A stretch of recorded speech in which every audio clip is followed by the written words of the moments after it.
자, 우리 말씀에 앞서서 갈라디아서 2장 20절 고백하도록 하겠습니다. 내가 그리스도와 함께 십자가에 못 박혔나니 그런즉 이제는 내가 사는 것이 아니요 오직 내 안에 그리스도께서 사시는 것이라.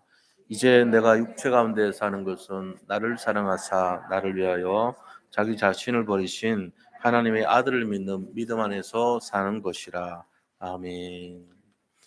네, 오늘 말씀 통해서 우리 안에 있는 또 다른 나가, 상처 입은 나가 치유받는 시간이 되시기를 축복합니다.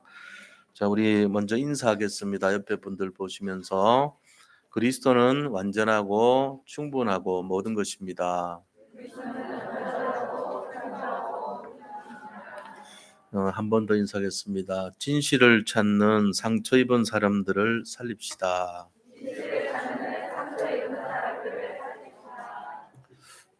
지금 세상 사람들은 뭔지는 모르지만 상당히 갈급하고 상처를 많이 갖고 진실을 찾고 있는 사람들이 많습니다. 그리고 실제적으로 진실한 대화를 하고 싶고 하지만 그 돌파구조차도 찾지 못해 가지고 굉장히 방황하는 사람들이 많이 있다는 것을 알아야 됩니다. 그런데 우리는 어떤 면에서는 모든 답을 갖고 있다고 봐야 돼요. 영적인 플랫폼의 삶을 살고 있는 것이에요. 근데 실제적으로 내가 모든 답을 갖고 있다고 누리는 단계까지 간 사람들이 많지가 않습니다. 우리도 역시 속아 가지고 여러 가지 어려움 속에서 영적인 문제가 아직도 남아서 그 찌꺼기 때문에 힘들어하고 고통받고 있는 사람들도 많이 있다는 걸 알아야 됩니다. 세상 사람들이 관심을 많이 보이는 쪽에 대한 답은 아니지만 답처럼 여기는 것이 뭡니까? 그게 바로 지식이고 경제고 또 어떤 면에서는 부가 경제죠. 그다음에 물질이고 명예고 인제 이런 쪽으로 다 가 있단 말이에요. 그래서 사람들이 찾는 기준은 세상에 많이 마음이 가 있어요. 세상이 주는 평안함, 안락함, 그다음에 부유함 뭐 이런 것에서 만족을 하고 답인 것처럼 그렇게 인제 착각을 하고 사는 거죠. 근데 그나마 그것이 만약에 우리한테 응답이 안 되면은 굉장히 허무하게 생각할 거예요. 비슷한 거 다시 말하면은 뭔가 우리가 물고 뜯고 씹어야 될 거리가 있어야지 거기 집중을 하죠 그래도 그나마. 그러니까 그거에 아닌 건 알면서도 집중을 하는 것이 부요, 명예요, 뭔가 이런 세상이요 이런 거란 말이에요. 그러니까는 답이 없다는 거잖아요. 정말로 답인 줄 알면 그거 다 버리죠. 초월하죠. 근데 답이 없기 때문에 그게 거짓인 줄 알면서도 그 답을 충족의 조건으로 채우면서 살고 있는 거예요, 허황되게. 많이 부를 많이 가졌다면 지난번 빈살만 같이 진정하게 행복하고 잠도 편안하게 자고 뭔가 좀 누리고 이래야 되잖아요. 근데 그 누림이 억지로 찾은 누림인 거 알잖아요. 자기하고 동등한 자격을 갖춘 사람이 7천 명이요, 왕자가. 그 이제 거기는 파법적으로 부인을 4명 이상 4 명을 거느릴 수 있잖아요. 이 야곱 같이 그런 식으로 4 명을 거느리도록 돼 있잖아요, 모슬렘이니까. 그러니까는 얼마나 많은 자녀들을 낳겠어요. 우리나라 세종대왕 같은 경우도 막 해 가지고 굉장히 많은 사람들을 낳았잖아요. 한 50여 명인가 하여튼 그 정도로 자식이 굉장히 많잖아요. 공주까지 합치면 되게 많아요. 그러니까는 이 모슬렘 국가에 있는 사람들도 왕족들이 지금 자기하고 비슷한 자격을 갖춘 사람이 7천 명이나 되니까 다 경쟁자들이죠. 이 빈살만 죽으면은 잔치를 벌일 왕자들이 너무나 많아요 지금. 같은 형제고 친척인 것 같지만 사실은 내막적으로 들어가면 적이죠. 이런 상태에서 무슨 행복이 있겠어요. 자기가 갖고 있는 모든 물질도 왕조의 그 권세도 어떤 능력도 허무한 것이에요 알고 보면. 자 그것이 세상 사람들의 마음에 흡족함을 주냐 깊이 들어가 보면은 안 준다는 거예요. 자 그래서 우리가 지난주도 그런 얘기를 했지만요. 혼자 있을 때 굉장히 우리의 영적 상태가 중요하고 영적 현주소가 중요합니다. 그러니까 상처 입은 사람들은요. 혼자 있을 때 굉장히 이상한 행동을 많이 해요. 자기 혼자 있을 때. 어떻습니까? 혼자 있을 때. 그 상처가 막 튀어나오겠죠. 그죠? 해결이 안 돼 가지고 답을 찾는데 답을 찾지를 못하죠. 허무감으로 시달리죠. 뭔가 충족이 안 되는 거예요. 그래서 진실하면 진실할수록 답을 찾으려고 하면 할수록 아무것도 자기가 가질 수가 없다는 것을 깨닫게 되겠죠. 그래서 새 내용들이 나오는 거예요 오늘. 우리가 여기에 대한 내용들을 가지고 찾는다면 세상의 사람들이 진실을 찾는데 상처를 많이 갖고 있는 사람들의 모습이 어떤 건가? 우리가 이걸 알아야지 그들을 이해하고 살리죠. 그죠? 눈에 보이는 대로 액면대로 그들을 정죄하고 판단하고 죽이고 멸망시키려고 하면 안 돼요. 왜? 그러면 지구에 있는 모든 사람들이 다 죽어버려야 돼요. 실제로는 나도 죽어야 돼요. 알고 보면요. 우리가 완전한 답을 갖고 있다 하면서도 우리도 시달리는 것이 있단 말이에요, 분명히. 그러니까 진실을 찾는 거는 맞는데 답이 아니고 헛된 답을 갖고 있으면서 상처를 받아요. 그러면서 사는 사람들이 지금 대부분의 사람들이에요, 거의. 그래서 이런 모습 속에서 우리가 어떤 모습을 갖고 사는가를 이해하고 있어야 돼요. 자, 두 번째는 성경 속에서 그러면은 성경 속에서 진실을 찾았는데 상처를 너무 많이 갖고 있었던 사람. 그 사람들이 변화된 사람들이 누구냐 그럼 있냐 그런 사람이. 그것마저 없으면 우리는 희망이 없잖아요. 아니 소펜하워가 태어나면서 죽는 게 제일 행복한 거라고 그랬잖아요. 그 말이 맞아요 그러면은. 왜 불교에서도 인생은 고다 뭐 사고 팔고 108번뇌 뭐 이런 얘기 막 하잖아요. 그리고 여기 우리 복음서 안에도 보면은 사는 게 힘들고 어렵다고 얘기하거든요 사실은. 좁은 길 얘기하고 광야길 얘기하고 이게 전부 힘들고 어려운 길이잖아요.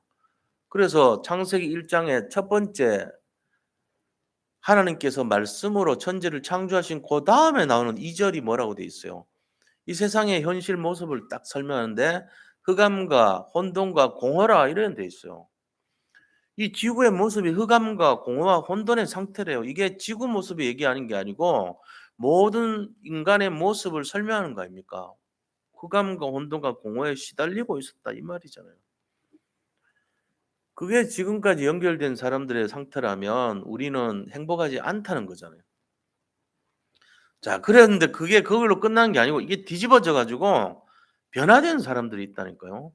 그럼 우리가 희망을 주잖아요. '아 그렇구나. 어둠이었는데 전에는 어둠이더니 이제는 빛이라. 전에는 죽음이더니 이제는 생명이라.' 이러는 게 뭐 있어야 될 거 아니에요. 그러니까 우리가 이런 답은 알고 있지만 이 내용으로 실제적으로 표현된 사람들이 어떤 사람이냐. 그것도 우리가 좀 잘 아는 사람 중에. 이게 인제 답이란 말이에요. 아 이 사람들을 자세히 들여다보면 답이 될 수 있거든요. 그렇다면은 세 번째 우리가 이런 답을 가진 사람의 모습 속에서 이제 그럼 우리는 어떻게 살아야 되겠는가? 자 이게 오늘 주제예요. 이 세 가지가. 그래서 이걸 가지고 답을 찾아내야 돼요. 자 전제 조건이 뭐라고요? 대부분 사람들이 방황하고 상처투성이로 살고 있다는 거예요. 그래서 혼자 있을 때 굉장히 조심해야 된다는 거죠. 왜 혼자 있을 때 내 생각이 내 영적 현주소고 내 상태입니다. 그러면 고때가 행복하면 진짜 행복한 거고요.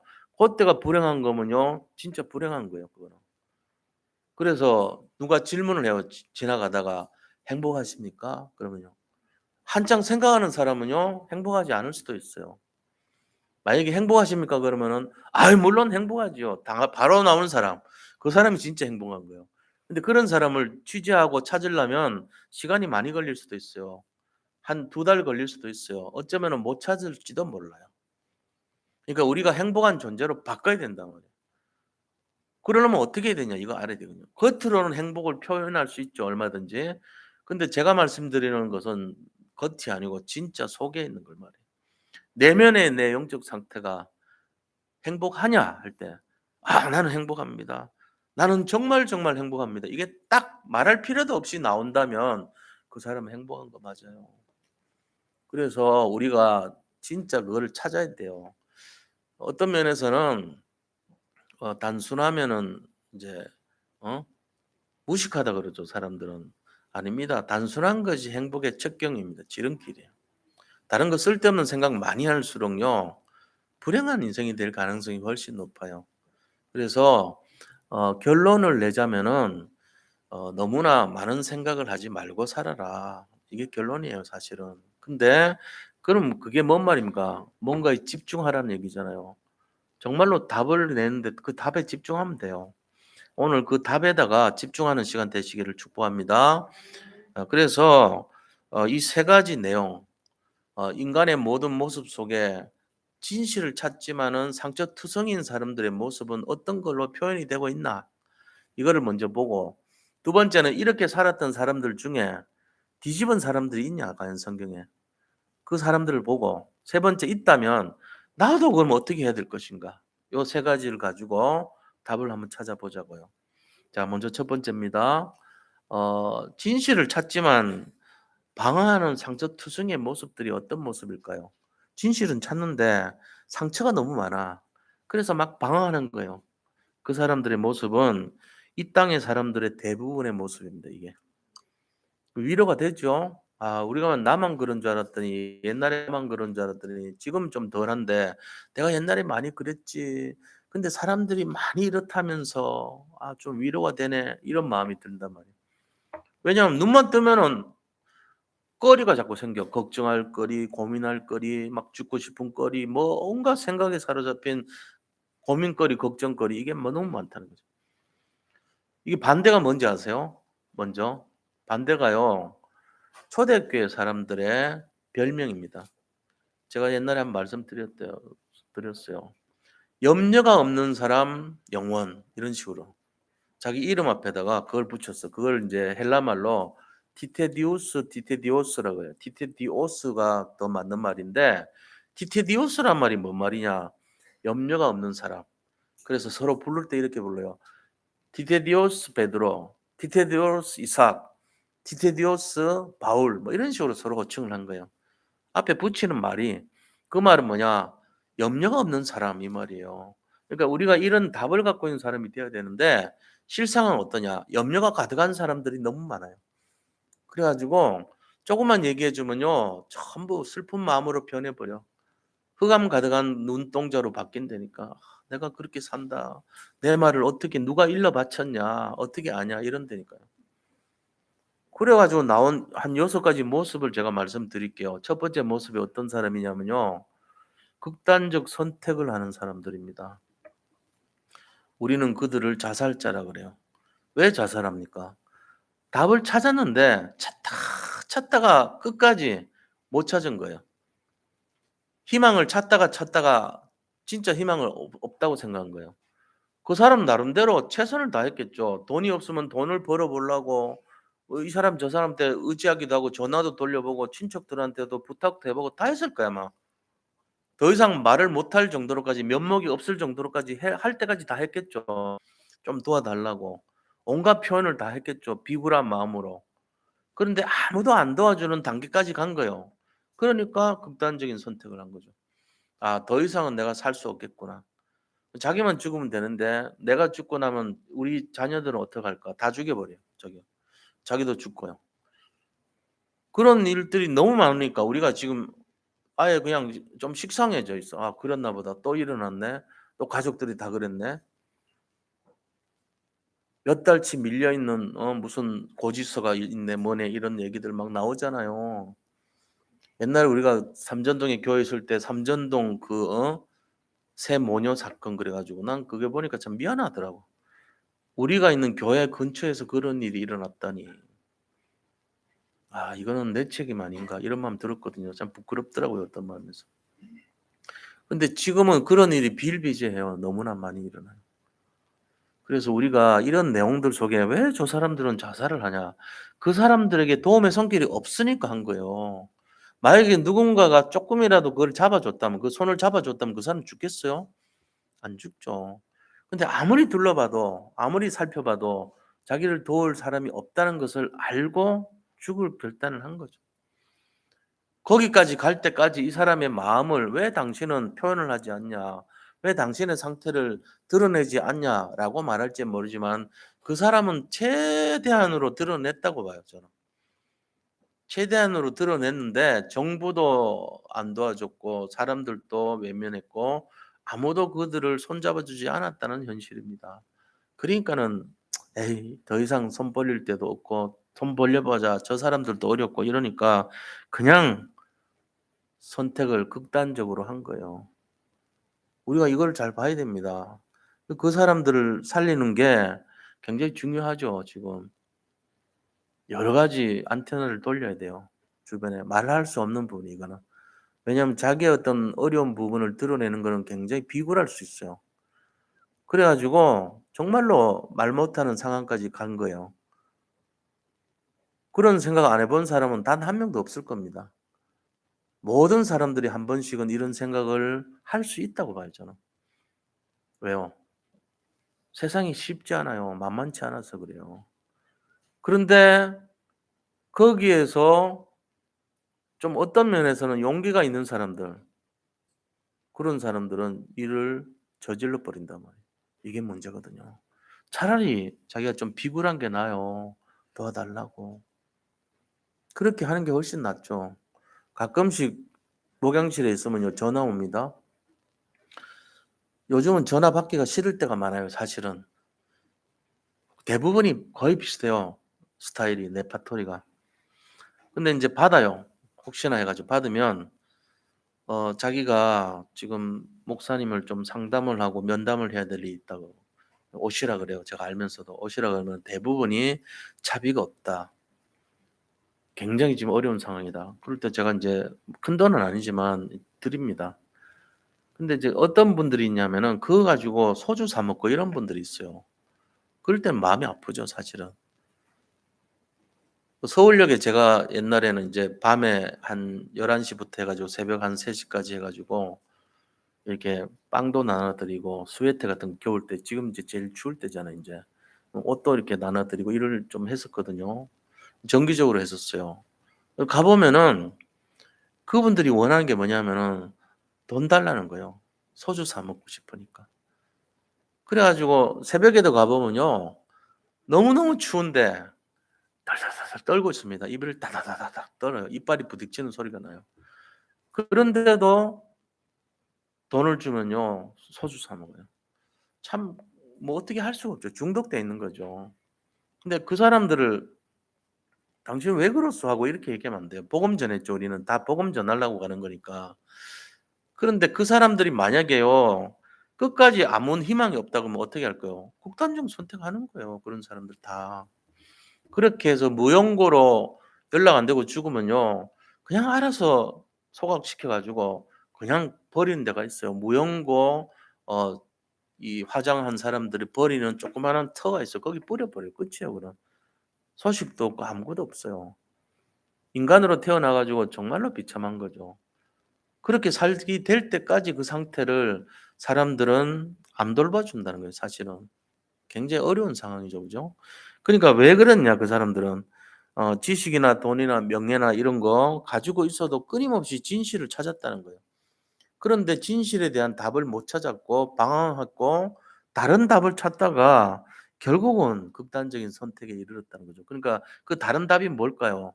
뭐 때문에 그럴까요? 외로움 같은 거예요. 무능력 이런 거 있잖아요. 그 사람이 거기까지 이를 때까지 이 사람이 걸었던 길이 어떤 거냐. 외롭다, 무능하다, 나를 도와줄 사람이 없다, 고독하다 이런 거예요. 거기에 인제 빠져 가지고 잡힌 거죠. 누가 갖다 줬을까요? 흑암의 세력들이 잡은 거예요. 그 마음과 생각이 잡혔기 때문에 자기 육신을 버린 거죠. 포기해 버린 거죠. 자 우리는 그럼 그런 사람들을 볼 때 어떻게 해야 될까요? 진정으로 그 영혼을 바라보면서 기도해 줘야 됩니다. 때가 돼서 필요하다면 도와줘야 되겠죠. 그죠? 우리가 그런 내용들까지 외면해 버리면 이 사람이 마지막으로 요청한 그 한 사람이 나을 수가 있어요, 마지막으로 만난. 우리가 거기에 대해서 '아 이 사람에 대한 마지막 만나는 사람이 나을 수도 있겠다.' 이런 마음으로 도와줘야 됩니다 진심으로. 돈을 안 주는 한이 있더라도 복음을 전하는 것이 더 좋아요. 그 삼전동 있을 때도 늘 연세 많은 분들 오잖아요. 그럼 계속 다 영접시켰어요 사실은. 우리가 그 영혼들을요. 우리 권남숙 사모님은 그 냄새나는 사람들 데리고 실제적으로 교회 와 가지고 도와주고 섬기고 이렇게 다 했잖아요. 이 자살이라고 하는 거는요. 어떤 면에서 보면은 끝까지 갔는데 아무도 안 도와준 사람들이 하는 일이에요. 자 끝까지 우리가 그 사람들에 대해서 외면하고 거부하고 접촉 안 하려고 그러고 관심 없고 이런 일을 계속 벌려왔던 마지막 모습이에요. 또 어떤 사람들이 있을까요? 자살자들 말고. 이 답을 계속 찾는데 상처투성인 사람들이요. 하는 것 중에 가정이 파탄에 이릅니다. 왜 그럴까요? 그 사람들이 가정을 파탄시키고 싶어서 그럴까요? 아니죠. 가정에 아이들이 있는데 또 사랑하는 부인과 아내가 있는데 결혼해 놓고는 파탄이 돼 버려요, 가정이. 지금 가정 파탄한 가족들이 되게 많아요. 드러나지 않았을 뿐이지. 경제가 지금 어렵잖아요. 코로나 사태로 말미암아서 어느 날 갑자기 실직을 하죠. 어느 날 갑자기 문제 생기죠. 어느 날 갑자기 엄청난 일들이 사건이 막 일어나죠. 우리도 예상치도 못할 일들이 막 일어나는 거예요. 자, 경제가 어려우면 누가 제일 힘들어요? 경제가 어려우면요. 서민들이 제일 힘들어요. 서민들이 힘들다는 서민은 어떤 사람들입니까? 미리 쌓아 놓은 무슨 통장에 돈이 가득하지도 않고요. 그냥 세상 말로 하루 벌어 하루 살아야 되는 그런 서민들이에요. 그 사람들이 제일 어렵잖아요. 그런데 거기서 만약에 기준이 세상으로 많이 가 있다면 복음 모르고 그러면 시달리죠. 그럼 어떻게 될까요? 여러 가지 문제가 생겨요. 부부 문제, 자녀 문제, 가정 문제 이런 문제들 때문에 결국은 가정을 하나님께서 축복으로 만들어 놓은 이 가정, 예배와 가정 제도는 하나님이 에덴 동산에서부터 만들어 놓은 제도인데 그냥 헌신짝 팽개치듯이 팽개쳐 버린단 말이에요. 이게요, 우리가 우리 옛날 어른들한테 배워야 될 내용이에요. 어른들은 어마어마하게 가난했어요. 그리고 아이들은 너무나 많고요. 실제적으로 부부 문제, 가정 문제 최고로 일어날 수밖에 없는 상황인데도 끝까지 가정을 지켰어요. 이게 중요한 거예요. 메시지입니다. 특히 우리나라가 전 세계에서 가장 부모를 섬기고 또 공경하는 그런 문화가 있는 나라예요. 근데 이게 문제가 발생한다. 우리는 어떻게 될까요? 가정을 무너뜨리고 결국은 궁극적으로 영적 문제를 가져다 주는 그 흑암의 존재와 싸워야 되는 거예요. 근데 이게 나타난 모습이 이래요. 이 사람들의 진짜로 들어가 보면 뭐가 있다고요? 굉장히 진실하게 상처를 많은 사람들인데 답을 찾고 찾고 또 찾다가 안 돼서 깨진 거예요.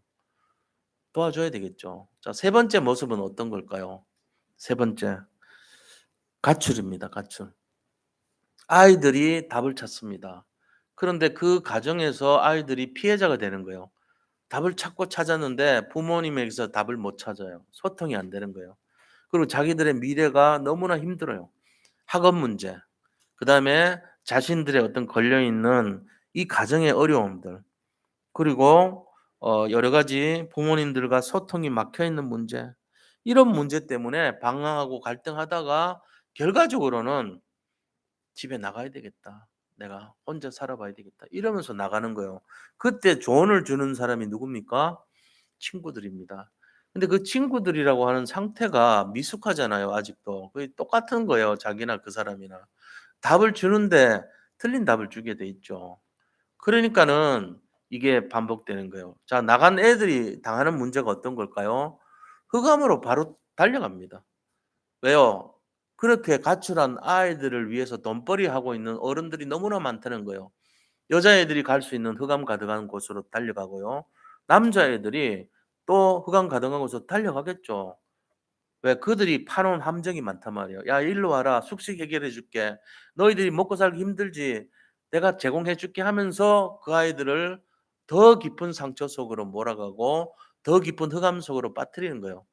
결국은 가정 문제와 어떤 부모님들과의 관계, 또 학업 문제, 성 문제, 이 성적인 것도 사춘기에서 잘못돼 가지고 나온 애들이 많기 때문에 이게 굉장히 영향을 끼쳐요. 그리고 그들에게 잘못되어 있는 놀이 문화, 게임이라든지 이런 데 팍 빠지면서 헤어나올 수 없는 길로 가요. 범죄자의 길로 가고 타락의 길로 가고 완전히 수렁에 빠져버립니다. 이게 지금 우리가 살려야 될 대상이에요. 렘넌트들 중에도 '아 힘들어서 어려운 상황 속에 놓여 있는 렘넌트들이 많겠구나.' 자, 또 어떤 문제입니까? 종교인들 중에 방황하는 종교인들이 많습니다. 이들은요, 복음을 모르는 거예요. 교회를 다니긴 다니는데 일어설 힘이 없는 거예요. 복음을 듣긴 들었는데 그게 내게 될 힘이 없어. 지속도 안 되고 복음의 능력도 모르고 이렇게 돼 버린단 말이에요. 그러니까는 이게 안타까운데 사실은요 우리가 그래도 답을 갖고 있는 언약 잡은 교회 아닙니까? 말하자면은. 이런 사람들을 살려야 된다고 플랫폼이 되기를 소원하는 교회 아닙니까? 전 세계를 진짜 솔직한 얘기로 들여다보면은 복음이 희미해요. 없는 건 아니에요. 그러나 희미하단 말이에요. 그래서 살릴 힘이 없는 거예요. 나를 손을 잡고 나를 따라와 하고는 손을 잡아도 놔 버려 힘들어 가지고. 이런 교회들이 너무 많은 거예요. 그럼 내가 왜 저 사람을 살려야 되는데요? 내가 살기도 지금 바빠요.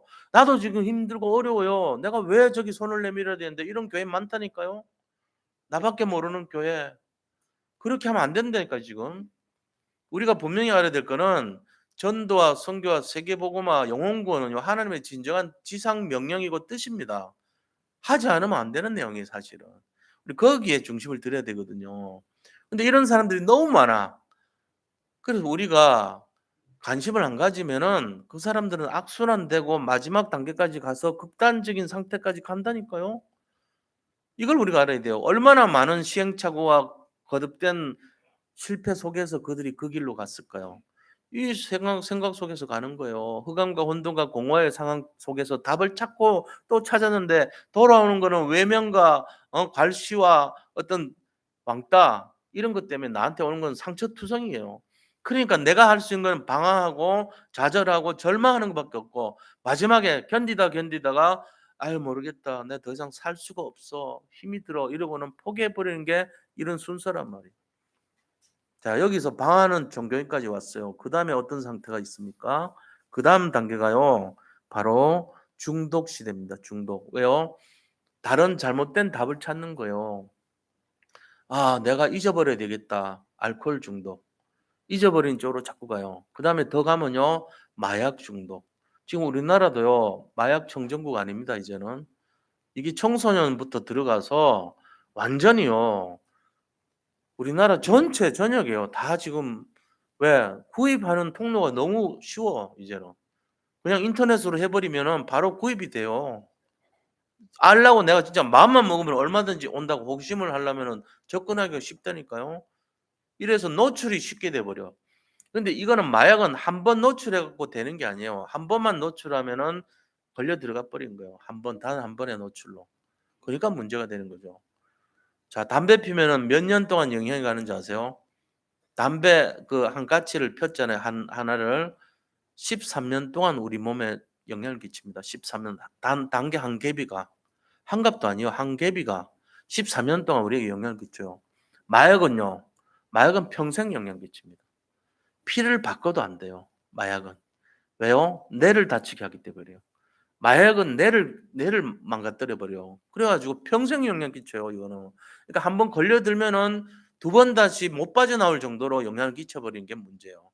그런데 이 세상의 악의 조직들이요 돈을 벌기 위해서 일부러 그렇게 한다니까요. 굉장히 쉽게. 그 말보로 회사에서 전략이 뭡니까? 졸업하는 청소년들 고등학교 앞에서 말보로에다가 과자를 넣어 가지고 나눠 주는 거예요. 그걸 아이들이 펴요. 펴고는 뭐 합니까? 처음에 호기심에 펴죠. 몇 번 펴다 보면은 중독되죠. 그러면 인제부터는 계속 그거 하는 거예요.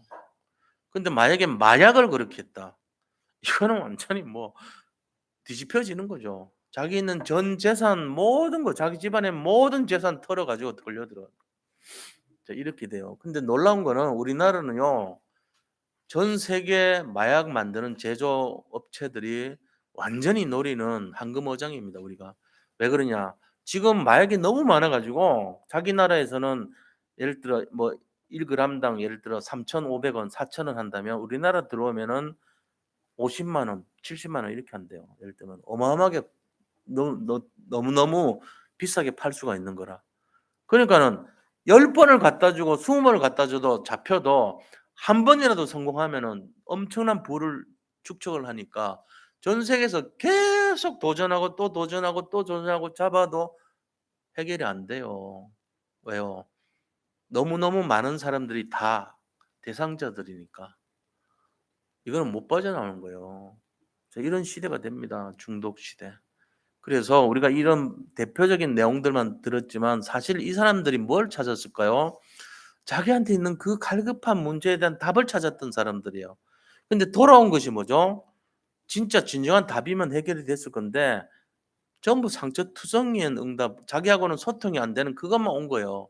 그러니까는 어려운 결과를 나타낸 거죠. 이게 지금 세상 사람들이 어려움 당하는 모습입니다. 방황의 모습들. 자, 그러면은 이런 똑같은 방황하고 상처를 갖고 있던 사람들이 바뀔 수 있냐? 성경에서 그 답을 찾아보자고요. 두 번째입니다. 성경이 보여주는 진실 찾은 자의 모습들 어떤 것입니까? 성경은 진실을 찾은 사람들에 대해서 쭉 얘기하고 있습니다. 첫 번째로 오늘 본문의 베드로입니다. 베드로는 지금 어떤 상처를 갖고 있을까요? 자기가 예수님 말씀 듣고 예수님 질문했어요. 너희는 나를 누구라 하느냐? 그때 베드로의 첫 번째 대답이 주는 그리스도시요 살아계신 하나님의 아들이십니다. 이렇게 대답을 했어요, 베드로가. 그런데 예수님께서 십자가에 매달려서 돌아가셨단 말이에요. 그때 그 빌라도의 법정에서 사람들이 세 명이 나타나서 질문합니다. "네가 저 예수님을 따라다니는 제자지?" 그러니까 "아니라." 그랬어요. "아 나 아닌다." 그랬어요. "난 저 사람 모른다." 그랬어요. 두 번째 또 와서 말합니다. 분명히 맞다고. 그러니까 "아니 나 저 사람은 진짜 몰라." 이렇게 했어요. 세 번째요. 거기 있는 이 여자 이제 조금 이제 그 하녀가 와 가지고 분명히 맞다고 그렇게 얘기했잖아요. 그러면서 또 말고라는 사람의 귀를 잘랐는데 그 말고 귀 잘린 그 사람의 친척이 와 가지고 "너 아까 맞잖아. 우리 친척 귀 잘랐지 않냐."고 말할 때 "나는 저 사람이 아니고 저놈을 도무지 몰라." 이렇게 말했어요. 그때 예수님하고 눈이 서로 마주쳐 가지고 밖에 나가서 통곡을 하였더라 이래 돼 있잖아요. 베드로의 마음속의 상처는 그거예요. '내가 예수님을 배신했는데 내가 예수님한테 인정도 받은 수제자인데 나는 예수님을 버렸어.' 이 상처가 있는 거예요. 자, 이 상처가 있는 베드로를요 예수님이 찾아가셨어요. 언제요? 부활하시고 나서 찾아간 거예요. 부활하신 예수님이 베드로 찾아 가지고 뭐라고 했을까요? 우리 같으면요. "야 임마 네가 그럴 수 있어. 나를 배신하다니. 내가 너를 얼마나 챙겨 주고 너를 인정해 줬는데 너 왜 그랬어? 그것도 7명씩이나. 너 무슨 이 복음 운동 파토낼 일 있냐고." 막 정죄하고 때리고 야단치고 그랬을 수 있어요. 근데 딱 한마디도 안 해요. 이 요한복음 15 장에 보면요. 어떤 사건이 있습니까? 베드로가 인제 밤새도록 고기를 잡았는데 안 잡혀요. 그러니까 예수님께서 21장 1 절부터 14 절까지 사건이요. 오른편에다가 그물을 들이라 이 말씀하세요. 그러니까는 153 마리가 잡혀요. 그물이 찢어질 정도가 됐더라. 이 상황이 있고 나서 예수님께서 숯불가에서 "오늘 잡은 고기 한 마리 갖고 와 봐라." 이러고는 그 토막을 가지고 고기를 구우면서 말씀하시는 내용이에요 이게. 그러고는 뭐라 합니까? "네가 나를 사랑하느냐?" 이 물어요. 두 번째 질문이잖아요. 첫 번째 질문은 "너희는 나를 누구로 아느냐?" 이거. 두 번째 질문이 이 질문이었단 말이에요. 그 베드로한테 그렇게 했는데 베드로의 대답이 "제가 주님을 사랑한 것을 주님이 아시나이다." 이렇게 말해요. 그러니까 예수님께서 "네 어린 양을 먹이라." 이렇게 얘기합니다 그때. 세 번이나 물어요. 왜요? 세 번 부인했으니까. 어디서요? 숯불가에서. 누구한테요? 베드로한테요. 베드로가 세 번 부인했는데 세 번 질문해 가지고 베드로를 치료해 준 거예요. 그 상처를 낫게 해준 거예요. 그러고는 사명을 주신 거 있죠. 왜? 생직명이니까. 사명을 갖고 있는 사람은 절대 안 죽어요. 사명이 없으면 바로 없어집니다. 있으나 마나한 존재니까. 우리는 살아있는 사람은요. 생명 가진 사람은 즉 사명이 있다는 것이다. 이거 알아야 돼요. 그래서 베드로에게 사명을 다시 줍니다. 이유는요. 베드로를 살리기 위해서 그런 거예요. 사명을 받은 베드로는 그때부터 어린 양을 먹이기 시작합니다. 그 어린 양은 누굽니까? 상처 입은 영혼들, 미숙한 영혼들, 답을 찾고 있는 방황하는 가출한 어린 영혼들, 후대들, 새가족들, 렘넌트들 이런 사람들이에요. 그래서 그것을 위해서 순교까지 할 걸 예언했잖아요. 18 절에. "네가 지금은 어 너를 아무도 띠띠고 데려가지 않지만 너는 장차 남이 네를 팔을 벌리게 하고 띠를 띄워 가지고 데려갈 것이다. 네 순교당할 거야." 이렇게 예언한 거예요. 그런데도 불구하고 베드로는 사명 가지고 멋있게 이 정말로 복음 운동의 좌장으로서 역할을 감당합니다. 거기서부터 새롭게 시작한 거예요. 상처 입은 영혼, 진실을 찾았지만은 상처 입은 영혼이 정말로 예수님 배신하고 '내가 이 뭐야.' 이렇게 된 영혼을 회복시킨 거예요. 그래서 하나님께서 전 세계 복음화에 사용하셨던 겁니다. 자, 두 번째는 뭐죠? 사도행전 13 장부터 바울을 썼어요. 이 바울도 어떤 상처가 있을까요? 예수님을 믿는 사람들을 잡으러 다니는 상처가 있는 거예요.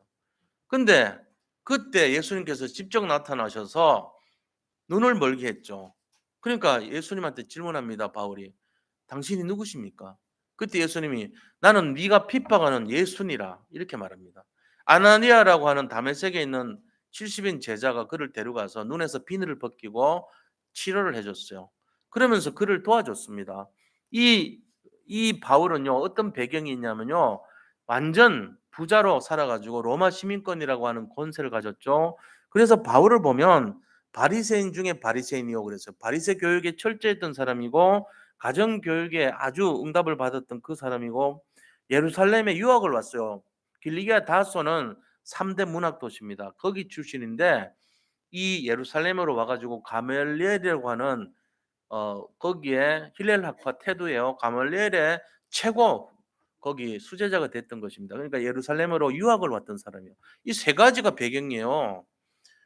다시 말하면 바리새 교육과 이 가정 교육, 예루살렘 유학 이 세 가지 속에서 자기는 답을 못 찾았던 거예요.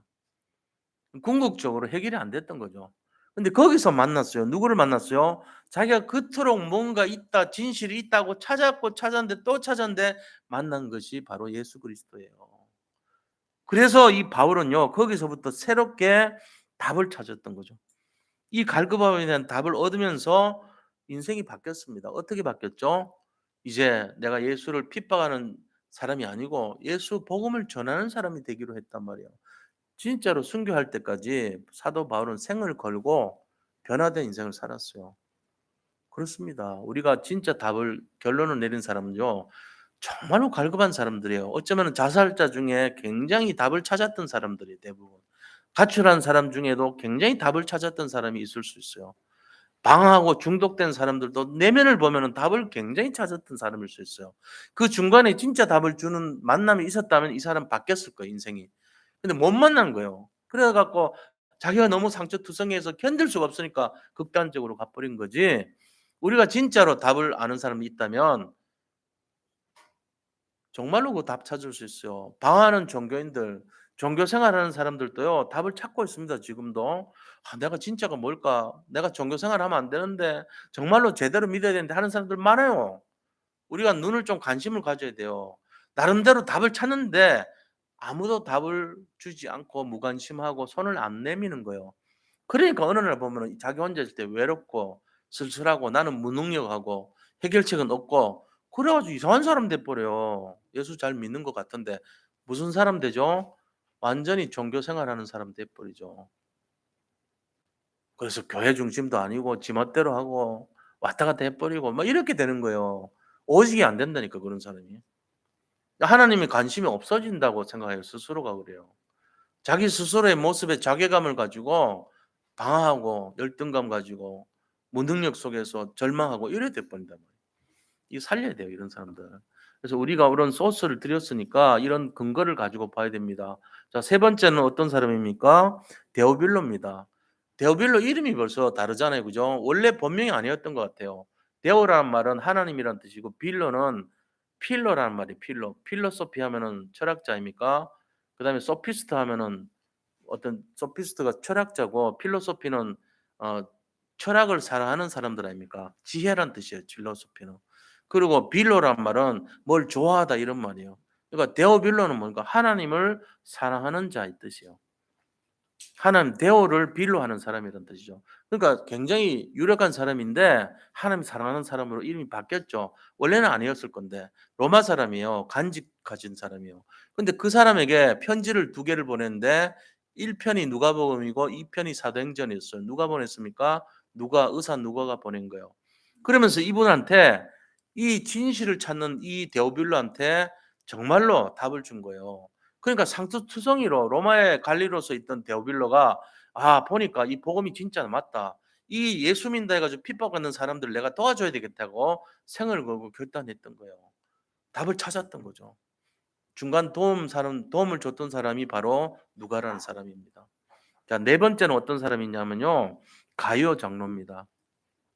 가룟 장로도 모든 전도자들의 식주인 역할을 하면서 생을 걸고 결단했어요. 왜요? 복음이 답이 됐기 때문에 그럴 것입니다. 자, 마지막 사람은 누가 있을까요? 오네시모입니다. 이 오네시모는요. 누구냐면 제가 이 나머지 유인물에다가 다 본문을 다 실었어요. 한번 읽어보세요. 꼭. 오네시모는 빌레몬이라고 하는 사람인데 이 빌레몬은 사도 바울의 제자예요. 어디서 제자가 됐냐면요. 에베소 지역의 두라노 서원에서 2년 동안 수학을 했잖아요. 그 2년 공부했던 사람이에요. 그래서 이 사람이 자기 지방으로 가서 집을 교회로 만들었어요. 빌레몬이라는 사람이 골로새 교회, 그게 골로새 교회. 근데 이 골로새 교회에 있던 그 전에 앞서서 오네시모가 이 집에 하인으로 있었어. 노예로. 근데 이 노예로 있던 오네시모가 돈을 훔쳐 가지고 도망을 간 거예요. 그러니까 이 오네시모는 이제 잡아야 될 사람인데 잡혔어. 잡혀 가지고 감옥에 갔는데 누구를 만났냐면은 사도 바울을 만난 거예요. 그래 가지고 거기서 복음을 알고 이제 사도 바울이 편지를 썼어요. "아 내가 그 빌레몬 아니까 내가 편지 써 줄 테니까 그 가 보라." 이렇게 된 거예요. 뭐라고 썼냐면요. 이 오네시모가 옛날에는 나쁜 짓 했지만 인제는 복음을 듣고 새 사람이 됐다. 그래서 이들을 보내니까 나를 보는 것처럼 해서 이 사람 용서해 주고 받아주라. 그리고 내가 나중에 거기 가면은 내 자리 숙소를 마련해 달라고 이렇게 편지를 써서 보낸 거예요. 나중에 뭐가 되냐면은 그 골로새 교회의 감독은 지금으로 말하면은 목사입니다. 목사가 누가 되냐면은 바로 이 오네시모가 그 교회 목사가 됐어요. 말하자면은 자기 집에 돈을 훔쳐 가지고 도망갔던 노예가 자기가 세운 집의 가정교회의 목사가 됐다니까. 이게 놀라운 일 아닙니까? 바로 오네시모도 답을 찾다가 가출을 한 거죠. 그것도 돈을 훔쳐 가지고 범죄인 줄 알면서도. 답을 굉장히 찾았던 사람이에요. 근데 그에게 바울이 답을 주니까 변화가 일어난 거죠. 자, 성경은 이런 사람들이 너무나 많이 있는 것입니다. 우리가 이거를 좀 생각해 보시라고 집에 가서 묵상해 보세요. '아 그렇구나.' 어쩌면 내 모습일 수도 있고 내가 첫 번째 모습일 수도 있고 내가 두 번째 모습일 수도 있겠다. 그럼 나는 지금은 어떻게 살아야 되겠는가? 자, 세 번째입니다. 이러면은 우리가 어떻게 이들을 도와주고 어떻게 살아야 되겠는가? 세 가지 일을 해야 돼요. 세 가지 일 뭐죠? 영적인 플랫폼 돼야 돼요. 영적인 파수망대가 돼야 됩니다. 영적인 안테나 역할을 해야 됩니다. 이게 결론입니다. 말하자면. 영적인 플랫폼이 뭐라는 거죠? 답을 주는 사람. 그 진실을 찾고 상처투성인 사람에게 답을 줘야 돼요. 자, 이스라엘 민족 중에 그런 답을 줬던 사람들이 누구죠? 모세입니다. 노예 생활하면서 죽지 못해 살아가고 근근히 살아가는 이스라엘 민족을요. 바로한테 찾아가 가지고 희생 제사 드리러 갈 테니까 보내 달라 이래 가지고 답을 줘 버렸어요. 플랫폼을 한 거예요. 그러니까는 이스라엘 사람들이 굉장히 지금도 존경하잖아요, 모세에 대해서. 요셉도 그랬습니다. 요셉이 70인이라는 사람들을 데리고 자기들 그 종족을 보존하기 위해서 애굽이란 곳에 가서 바로 왕에게 꿈을 풀어 줘 가지고 완전히 플랫폼이 된 거예요. 왕한테 플랫폼 되고 자기 가족들 식구들한테 플랫폼의 역할을 한 거예요. 그래 가지고 전 민족이 살아났어요. 200만 명 될 때까지. 또 다윗이 그랬어요, 다윗이. 다윗이 살아있는 동안에 전쟁은 다 이겼죠. 플랫폼 돼 가지고 나라를 지켜버린 거예요. 누가 또 있습니까? 엘리야도 그렇습니다. 엘리야도 영적 싸움에 나라가 위기 상황에 인제 완전히 망하게 생겼어요. 근데 850대 1의 영적 싸움에서 나라를 살린 거예요, 사실은. 플랫폼의 싸움을 한 거죠. 완전 이스라엘 전체에 답을 줘 버린 거예요. 자, 두 번째는 파수망대 사명을 감당했던 사람들. 물론 이분들이 다 파수망대입니다. 나라의 위기를 지키고 살렸으니까. 근데 특별히 싸우지 않고 아람 군대로부터 나라를 지켰던 엘리사, 바알에게 무릎 꿇지 않은 7천 제자를 세웠던 알루티시 운동의 장본인 엘리사예요. 또 누가 있습니까? 이사야 선지자입니다. 앞으로 우리나라가 바벨론의 포로로 잡혀가서 70년이 닿을 때까지 그곳에 있을 것이다. 자, 이 언약을 잡았던 사람들이 누구죠? 다니엘과 세 친구, 에스더, 모르드게 이런 사람들이에요. 결국은 그들이 나중에 고레스라고 하는 왕의 칙령을 받아 가지고 다시 성전 재건 운동을 하고 성벽 재건 운동을 하면서 이스라엘의 영적인 모든 것을 회복했던 것입니다.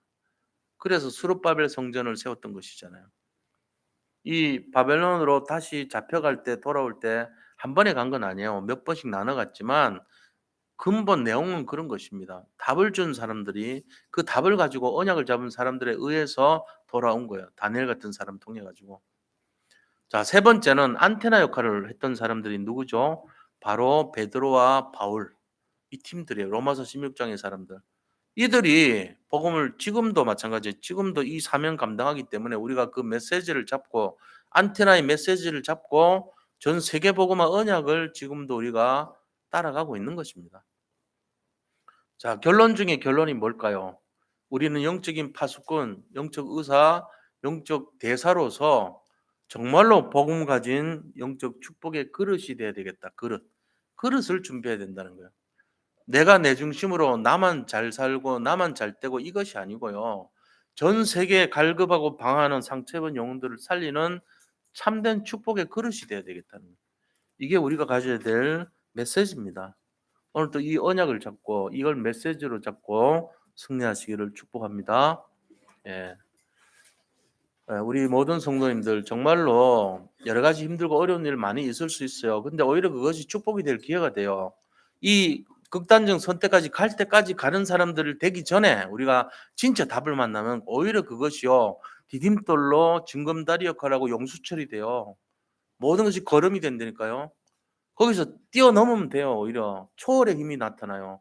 이거 될 수 있도록 그래서 많은 사람들을 주께로 인도하는 하늘의 별과 같은 사람들이 되어야 될 줄로 믿습니다. 승리하시기 바랍니다. 함께 기도하겠습니다. 하나님께 감사드립니다. 오늘 나눈 말씀처럼 베드로가 바울이 또 가요 장로가 또 데오빌로가 오네시모가 정말로 여러 가지 어렵고 힘든 상황이었지만은 결국은 복음을 잡고 복음에서 답을 잡고 결론을 내리고 많은 사람들을 주께로 살리고 돕는 최고의 전도자의 삶을 살았던 것을 기억합니다. 우리의 모든 성도님들이 정말로 지금 현실은 어렵고 힘든 일이 많겠지만 그러나 그 현실에 속지 말고 오히려 하나님이 주시는 축복의 기회로 보고 발판으로 삼고 정말 하나님께서 주신 최고의 축복의 그릇으로 준비되기를 원합니다. 영적인 플랫폼의 삶을 살게 하시고 파수망대의 축복을 누리고 안테나 역할을 감당할 수 있도록 역사하여 주시옵소서. 그래서 힘들고 갈급하고 어려운 사람들을 외면하지 말고 손을 내밀어 그들을 살리는 전도자의 축복을 누리게 하여 주시옵소서. 예수 그리스도의 이름으로 기도드립니다. 아멘.